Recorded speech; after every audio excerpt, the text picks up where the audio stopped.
Good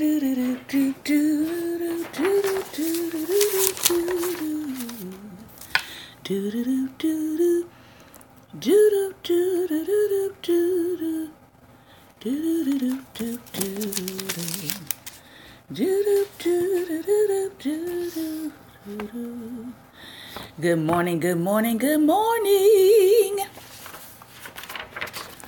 Good morning, Lady Barbara. Good morning, Pastor Ben.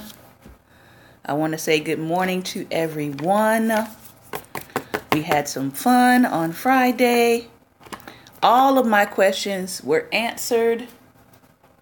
And I don't think I have my questions in front of me because I was going to give you all the answers to everything. I'll maybe do that tomorrow. All right. So I want to thank those of you who participated in our giveaway broadcast on Friday. Thank you very much for participating. All of the prizes have been claimed, and it is now, we're moving now into the holidays, right? This week, of course, we have today, Monday Motivation. And then we'll be back in our Teachable Tuesday. We're going to cover relationships also this Wednesday and Thinking Thursday. On Friday of this week, I'm going to do gospel karaoke and Christmas caroling. And you'll be able to suggest a song. I will sing a little piece of that song for you, and we'll just keep it going based on however many songs we can get done in an hour. All right. So that is this Friday. We're going to do something a little bit different. Today, I want to welcome those of you who may be new to my broadcast. I want to welcome those of you who are watching by Periscope inside the app. Those of you who are watching through Twitter. Those of you who are watching through Facebook, through your laptop, through other means of communication. Those of you who are watching through YouTube live stream. I want to talk today about a subject matter that I taught for a smaller group of young women, and I'm reteaching it because I believe that it's probably a message that everybody needs to hear. All right, so that's why I am reteaching it today. Also, so I can have an archive of it to share with those young ladies. But today, for Monday Motivation, we're going to talk about covenant. Now, with them, I talked about sisterhood covenant, but today I'm just going to make it covenant in general because these are principles that everyone can use in terms of their relationships. So, for 2018, as we go through these, I want you to be thinking about your relationships that you have now, okay? Whether they be sisterhood, whether they be family, whether they be friends, okay? We're talking about covenant. And what I have is based on the word covenant, and it's 8 principles. I did not take these from anyone else because I know people are famous for doing that, all right? Covenant, all right? So you're gonna hear 8 principles today. And they're going to spell out the word covenant. So if you have pen and paper, go ahead and get it ready. All right. And these are things that the Lord gave me that represent what does a covenant look like? What does a covenant look like? And so as we're going into 2018, this will give you some clarity as to looking at your relationships, evaluating how do I see the people in my life? Do I see them as covenant people? Are they just friends? Are they close friends? Are they associates? Even when you friend people on Facebook now, you can go in and edit the friend. And it actually has choices where you can say if this person is an associate, I believe, whether they are a close friend or whether they are a friend. So even Facebook has started to realize that there needs to be some levels to friendship in your life, and therefore those levels of friendship on Facebook even also determine the levels of access you have to that person. All right. So if you think about that, we're going to talk today about 8 principles of covenant that's going to help you for your 2018. All right. So what is a covenant? A covenant, very simply, is two people or possibly more, because we know that some people have group friend covenants of more than two people. But it's two people or possibly more that enter into an alliance which involves three things. These alliances involve three things, and let me write down what they are for you. An alliance involves commitment, agreement, and conditions on which you're going to agree and commit. So anytime you're in a covenant, these three things are present. You have a commitment, you have an agreement, and then you have the conditions by which you're agreeing to commit to. All right? Every covenant relationship should have these three pieces: commitment, agreement, and the conditions. All right? So there are only two words in the entirety of Scripture that actually mean covenant. In the Old Testament, the word is berith.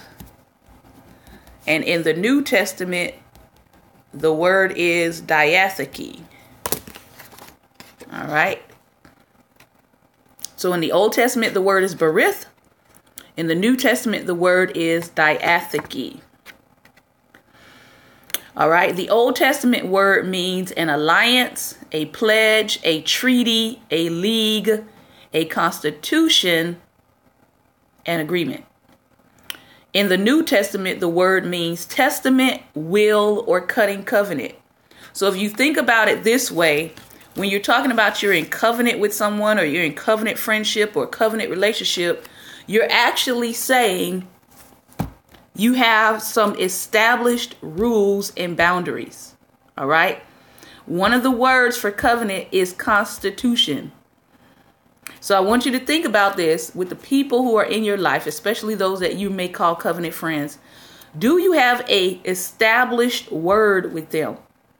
Do you have a constitution of friendship? Right? Because here's the deal. I cannot hold you to a set of standards or agreements and you never agreed to hold those things. You never agreed to not telling all of my business, for example.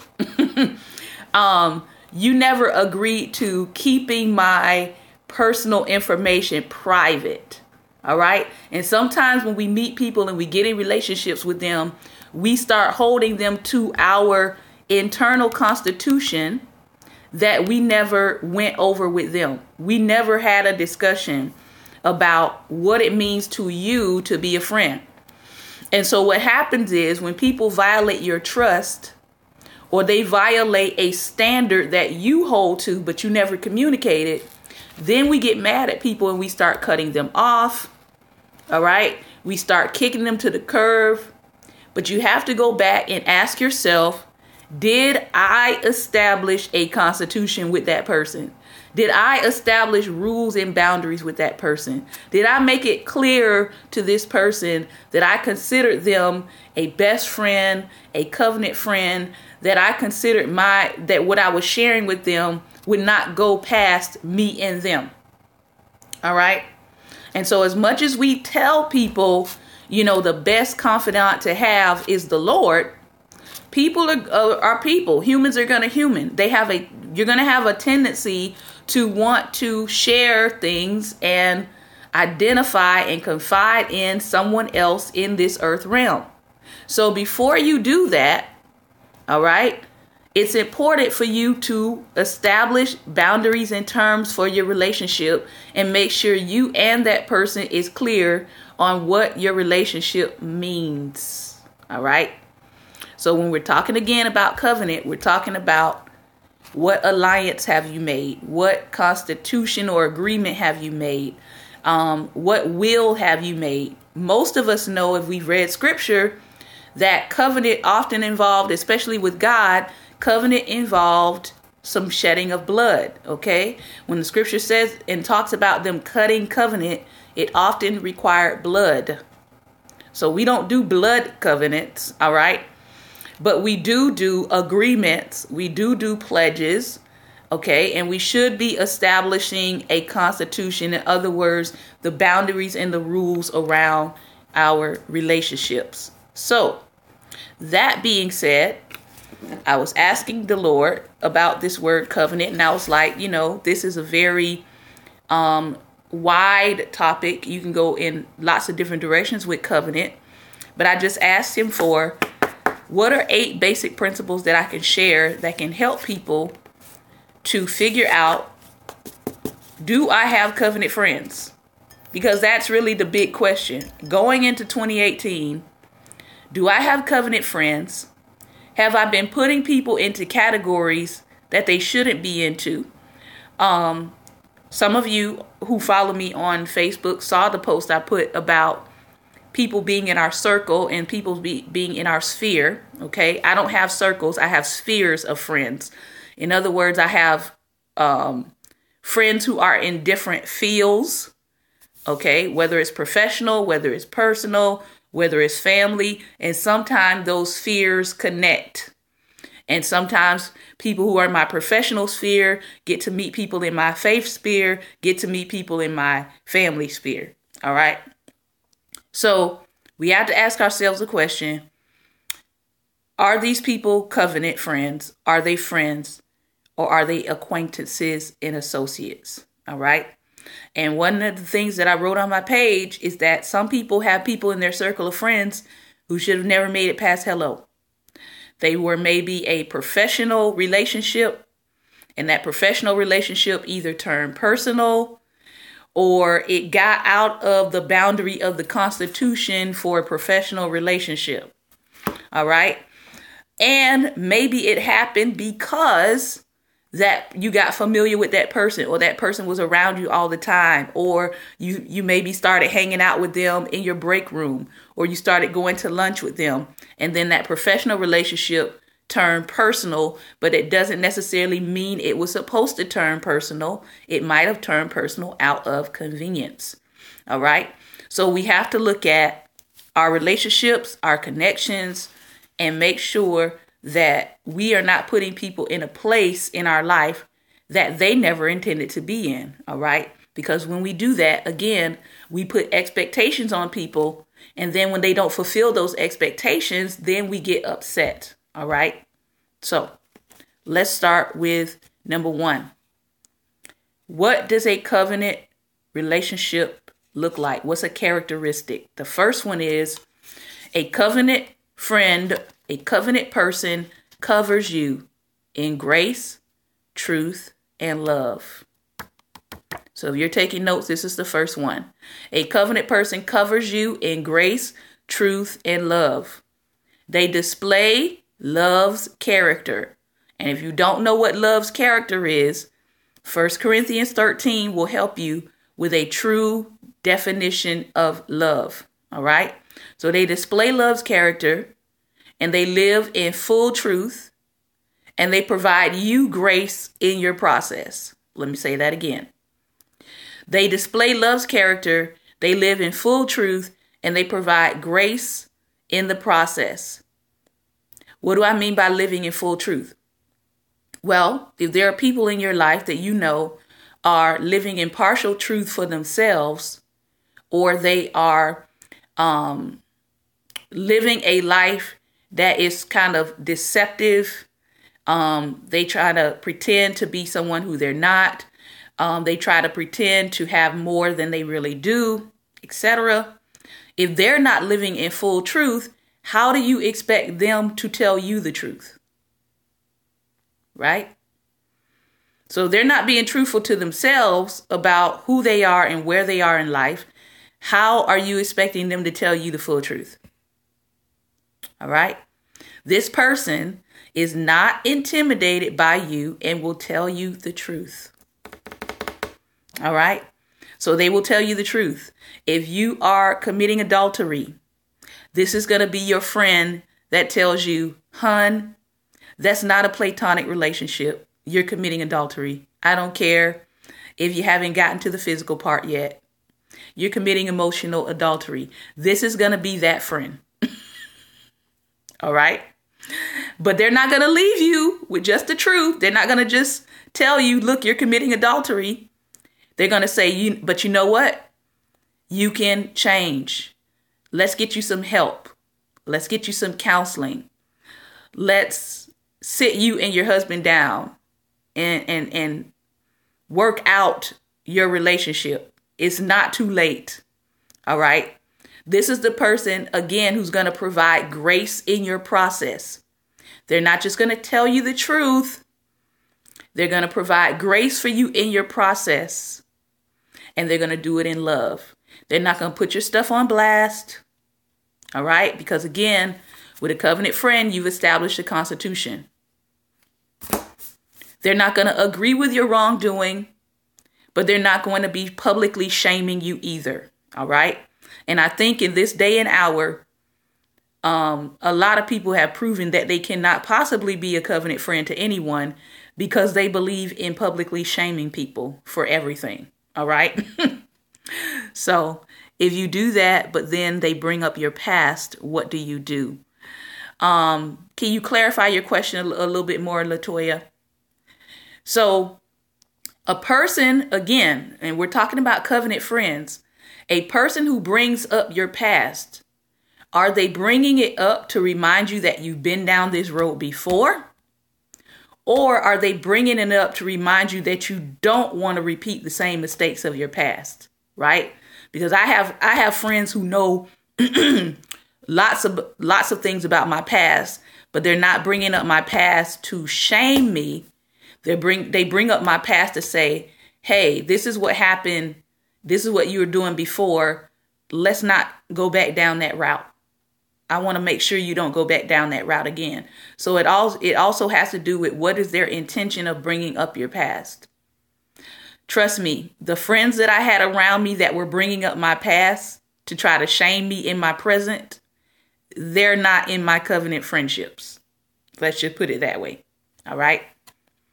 So I hope I answered your question. Let me know if I answered it or not. All right. I think I understood what you were saying. So let me know if I answered you or not. Great. Okay. All right. So let's go on to the second principle.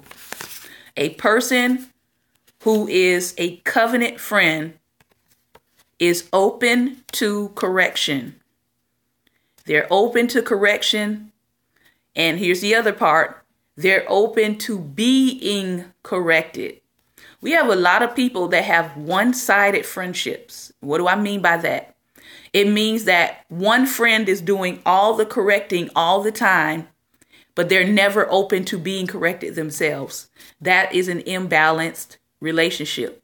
So if you're in covenant with somebody, they should be open to correction and you should be open to correction. All right. That means, what does that mean? That means that you can be steered in the right direction. That means that you can be challenged to do better in your walk, in your life. All right. And in order to have this kind of relationship with a covenant friend, you cannot be easily offended. All right.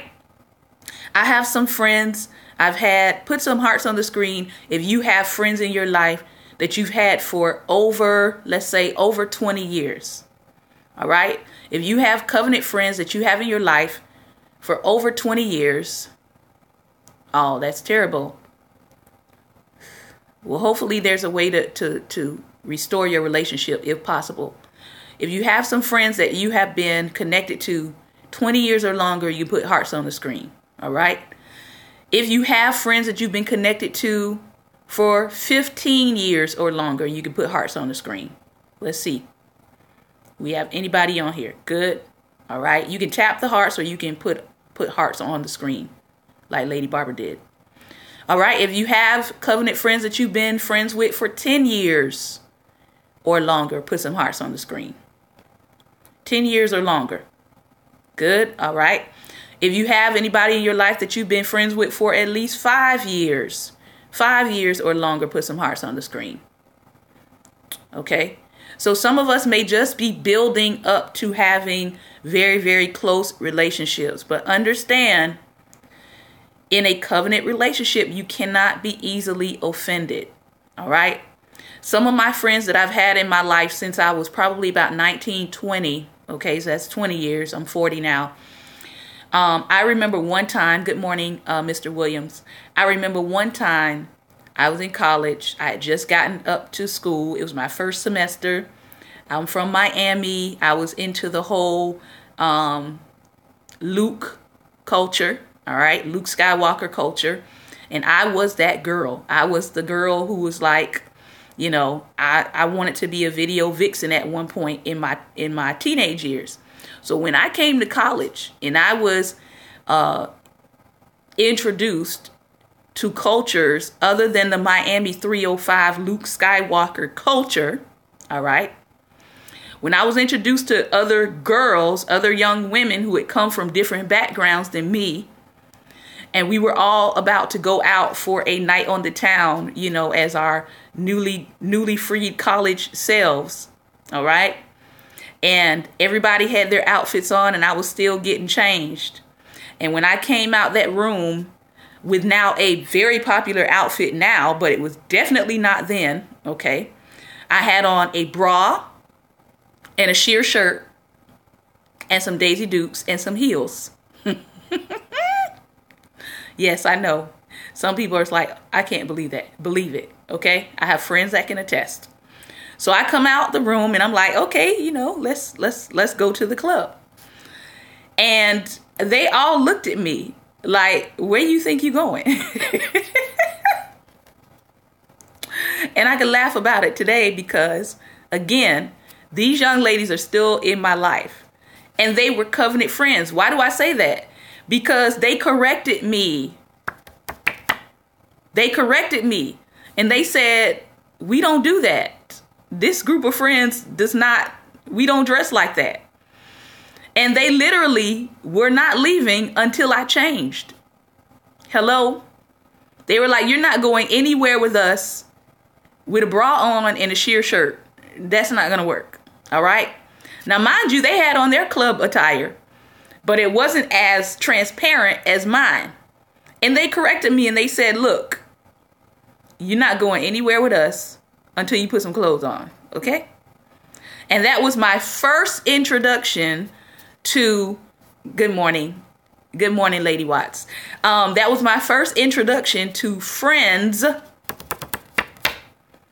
had a different standard than I did, that stood their ground and said, you're not going anywhere with that on, and we're not taking you. All right? Because they were the ones, one of them had the car. I didn't have a car.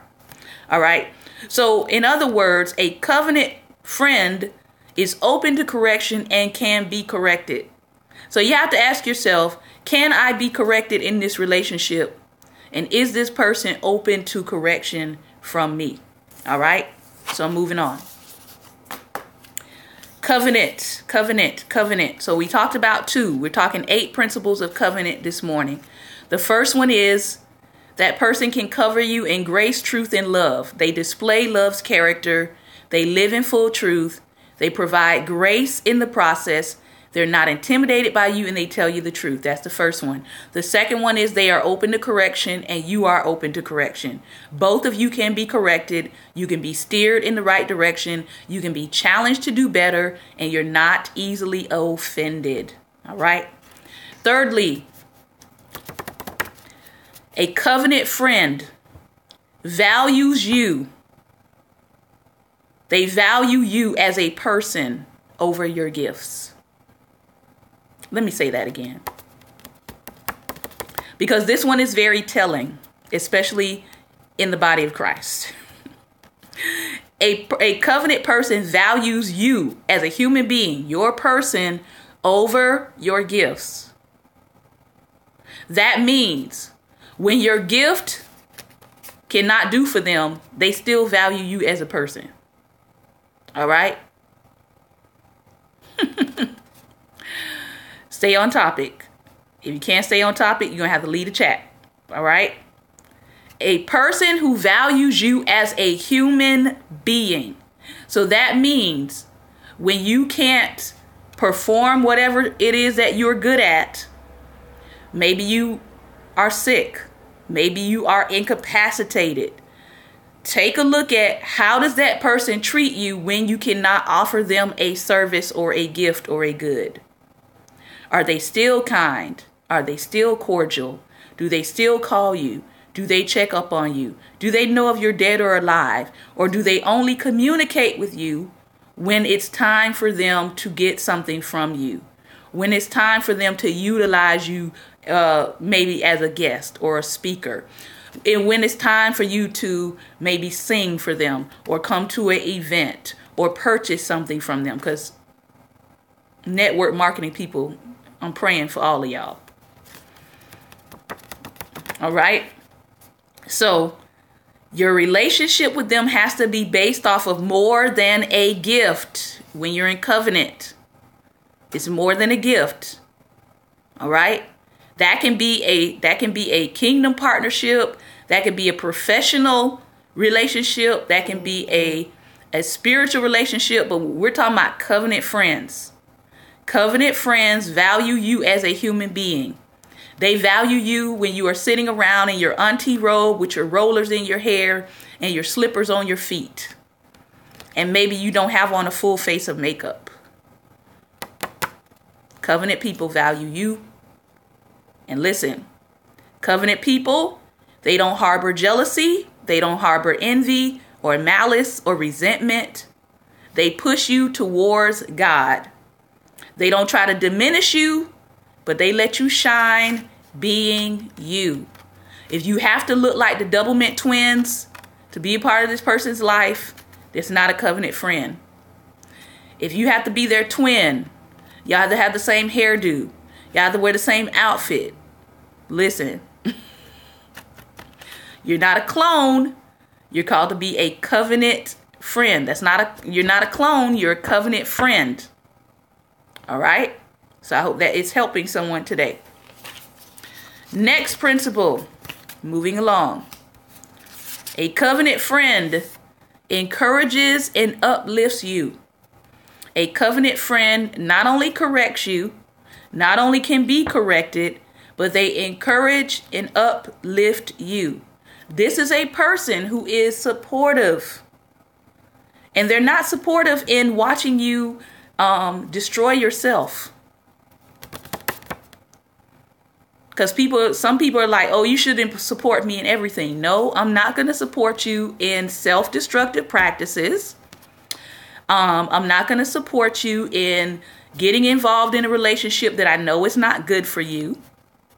What else? I'm not going to support you in something that's going to cause you to go physically down, deteriorated. So I'm not going to support you in a drug habit. I'm not going to support you in an addiction that's unhealthy. I'm not going to support you if you have a problem with obesity and health problems. I'm not going to support you in you eating yourself to death. Okay? If you're a covenant friend, you don't sit around and you don't let your friends do things that are destructive to their entire being. Don't tell me you're their friend and you're letting them eat themselves to death. Don't tell me you're their friend and you're encouraging them to be in a relationship where you've seen the person be physically abusive to them or verbally abusive to them. You're not a covenant friend. All right? So we need to pay attention to people who clap for us when we're involved in destructive practices. Let me say that again. Pay attention to the people who clap for you when you're involved in destructive practices. They're not covenant friends. Matter of fact, they could possibly be the abortionists in your life. Okay, making sure that you don't reach the potential that you're supposed to reach. All right. So this person encourages you. They uplift you. They are supportive to things that bring you life.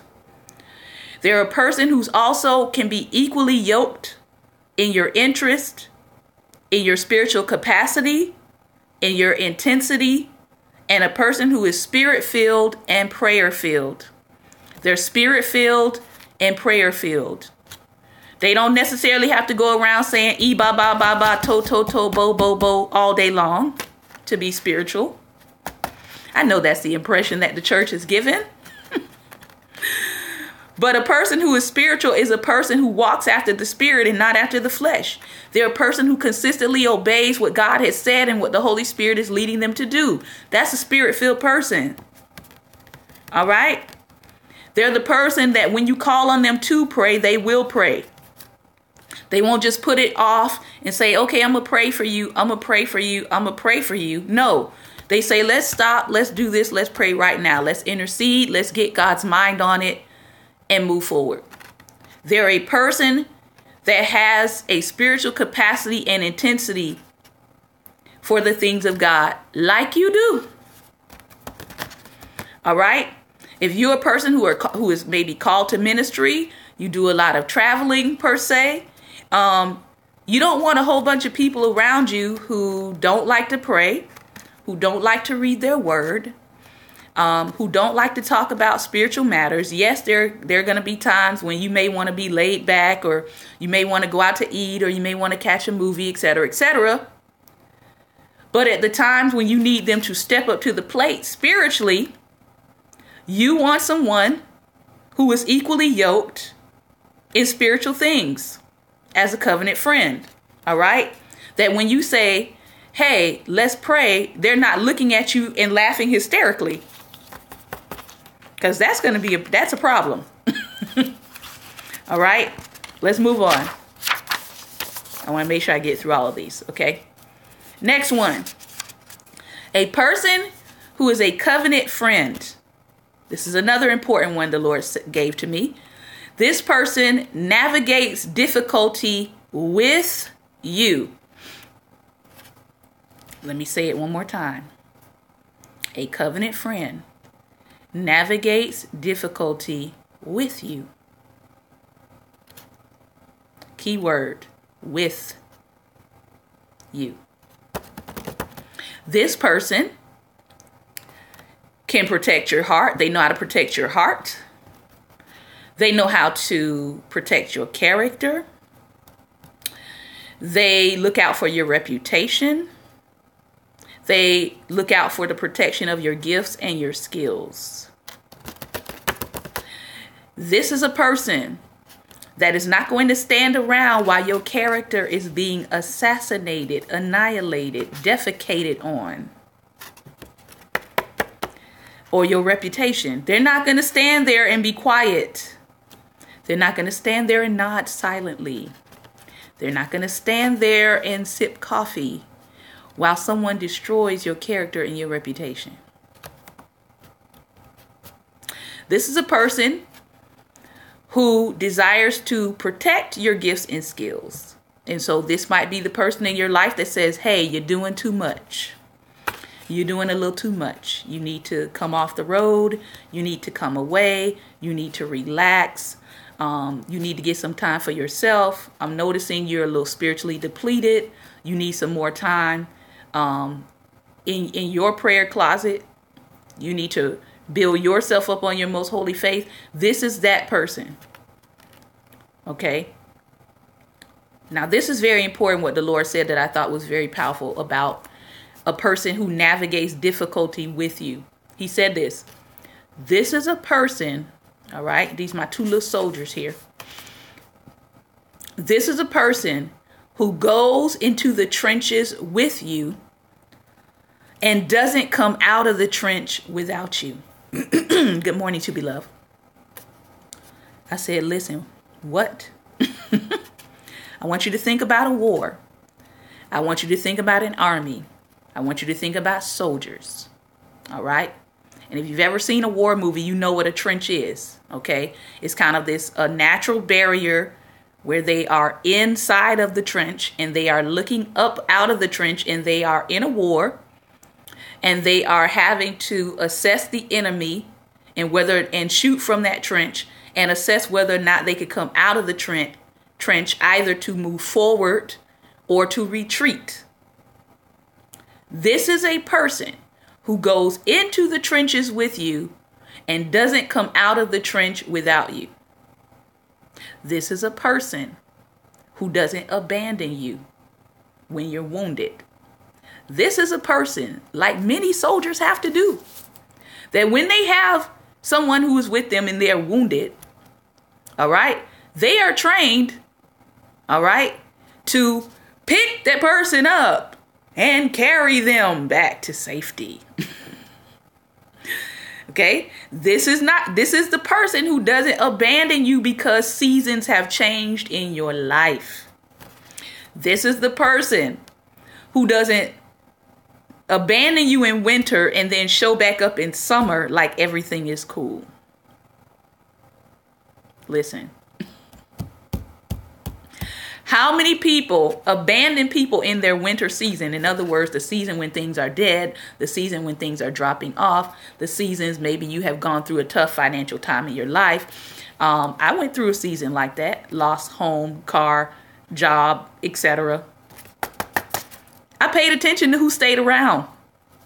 I paid attention to who was still my friend when I had literally nothing to offer except my person. All right. So a covenant friend navigates difficulty with you. This is the person who does not abandon you because seasons change. Because I guarantee you, seasons are one of those things that God said is going to come around again. Winter will come around again. Spring will come around again. Summer will come around again. And here's the thing. When they come around again, they might be in their summer and you might be in your winter. How about? So, I'm going to keep going. I want to make sure I get through all of these. A covenant friend is someone that you can be accountable to. You are accountable to each other. They're the ones who can go down the list in your life. And they can say, oh, you're doing good there. You're doing wonderful there. That's unfinished. I have people that keep me accountable as to when I'm releasing my 4th book. And I promise you, as soon as God lets me release it, I'm going to release it. Hopefully next year. Y'all pray for me. Pray. Okay? All right? So, covenant friends, you're accountable to each other. They allow you to be transparent. They see your flaws and they don't attempt to exploit your flaws. They don't put you on Front Street. This is the friend that you can be makeup free around, ladies, wig free, goofy, quirky, weird, without fear or judgment. They can hear you and they can hold your confidence, and they are skilled in a word that can deliver you. These are the people that have self-control, discretion, prudence, and they can tell you no. These are your friends. You need people in your life that can tell you no. I'll give you an example for me. Again, these are ladies that are still in my life after 20 years. When I was engaged, okay? Oh, Lord. When I was engaged and I wanted to go see Mr. Robert, I took a chaperone. I know, people are like, chaperone? I was 19. I thought I was grown, but I also knew I had flesh. Because some of us think we grown and we think that our flesh can't get out of control and consume us. You better have a chaperone if you know what's good for you. All right. So I would take a chaperone when I went to go see Mr. Robert. And I took chaperones who I knew would hold me accountable. All right. I took virgin chaperones. I didn't take chaperones who were going to bring their boo, and so they wouldn't be focused on what me and my boo were doing because they were with their boo. That is not a chaperone, people. All right. I took a chaperone with me for someone to say, you know, I think y'all are looking at each other a little too long. I think it's time for us to go. All right. And I had friends that when I would call my friends up and I would say, I think I want to go see Mr. Robert tonight. And my friends could discern that I was feeling in an especially romantic mood. And they would say, we're not taking you over there. No. You feeling a little too bubbly. We're not taking you. And I would beg and I would plead. And I was like, come on, don't you want to be my chaperone this evening? And they were like, no, we're not even going that direction. How about that? Because we see you, Charles. We see you. We see that spirit in you. We see that you're getting a little too romantic right now, and it ain't time. So they told me no. Did I get mad with them? I sure did. Yes, I did. I got mad, and I was like, see, y'all not right. And they were like, we're not going to drive you to help you fall. Are you serious? No, we're not doing that. And I am thankful to those friends today because surely had they driven me over there and left me by myself, I probably would have got in trouble. That's just real. That's 100. All right. So you need people in your life who can tell you unequivocally, no. No, we're not doing that. No, we're not going there. No, I'm not driving you to it. No. And again, I say no. And you need to be able to take your friends being irate with you when you tell them no. Because eventually they'll get over it. They will. And if they don't get over it, you can have a clear conscience and say, well, at least I wasn't the person that drove them to a place they never should have gone. All right. Next, a person who is a covenant friend notices and understands you. They notice you and they understand your larger purpose and their larger purpose for being in covenant relationship with you. They may have a spiritual bond, and there is a definite reason that they are in your life. They, again, push you towards your purpose. They understand their place. They understand their purpose for being in your life. And they understand the bigger picture. What is the bigger picture about your life? Where do they see you going? You've had discussions with them about your future. You've had discussions with them about what you want to do in your life. You've had discussions with them about where you see yourself 5, 10, 15, 20 years from now. All right. Again, person that we can see clearly in I would say in the world that has maybe a friend like this would be Oprah and her friend Gail. All right. They've been friends probably for 20, 30 years. All right. And you can clearly see what their friendship is tied to. You can see that their friendship has a purpose. There's a bigger picture in it, and that she has a specific place in her life. All right. So ask yourself, do my friends know what my purpose is? If you were to just ask just 5 people that you converse with on a regular basis who've maybe known you at least 5 years, ask them, what do you see in me? What do you see about my purpose? What do you understand about where I'm trying to go? All right, that's a challenge. Go ahead and ask. And where do you fit in that larger purpose? Are you just a supportive friend that's a friend that's on the sideline? Are you there for moral support? Are you a friend that will be what people call a silent partner? Somebody who's not necessarily out in front, but they are the moral support. Sometimes they're financial backers because they believe in your vision and what you're doing. All right. So it's a person that notices and understands you, and they push you toward your purpose. The last one, a covenant friend is trustworthy and verified.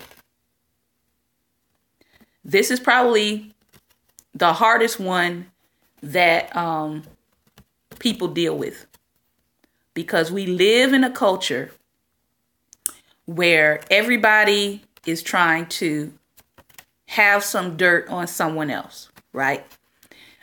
People come out with secret tapes. People come out with secret audio. They were recording you and you didn't know they were recording you. People screenshot your inboxes. So you may be having a conversation with someone who you think is trustworthy, and turns out they're not trustworthy. So they screenshot your information and they post it publicly. That person's not trustworthy, by the way. A person who's trustworthy and verified. Now, why do I have this little symbol here? This is the symbol for a Facebook page. Put some hearts on the screen if you have seen Facebook pages. They can be public pages, business pages, personality figure pages that have the blue check. They're considered a verified page. Put some hearts on the screen if you've ever seen that. All right. So, God started dealing with me about this word verified. A trustworthy and verified person is one who is a confidant, one who is discreet. A person who is verified is tried and tested. They are not a talebearer. They're not a gossip. And they are people who will love you like they love their own soul. They are not threatened by the presence of others. Now, if Facebook has a checks and balances system, if Facebook does a background check on you and makes you provide information that you are who you say you are before they put the blue check on your page, if Facebook does that, then the question is, why does Facebook have more checks and balances than many people? All right. Think about that. Does Facebook have more checks and balances than you do in your relationships? Are you verifying that people are who they say they are? And as I was sharing with the young ladies, recently, I've seen 2 instances of people getting married to people that it turned out had false identities. In other words, the person they married was not even a real person because they were operating in a false identity. So, of course, they got divorced because you married somebody who's not even the person they say they are. All right. But how did they get to that point? That's a bigger question. How do you get to the point of marrying somebody and not realizing that they're not who they say they are before you put a ring from them on your finger? But the reality is, you have to verify the people who are in your life. Judas was verified by Jesus. Jesus knew who Judas was. Even though Judas betrayed him, Jesus was not walking around in ignorance that Judas was there to betray him. Okay? So, again, verify the people that are in your life. Make sure they are who they say they are. There's lots of ways to do that. But just for your safety, definitely verify the people who are coming into your life. In 2018, you can't go around calling everybody covenant. Let me say that one more time. In 2018, you cannot go around calling everybody covenant. They may be your friend. They may be an associate. They may be an acquaintance. But everybody is not covenant. All right? And here's the thing.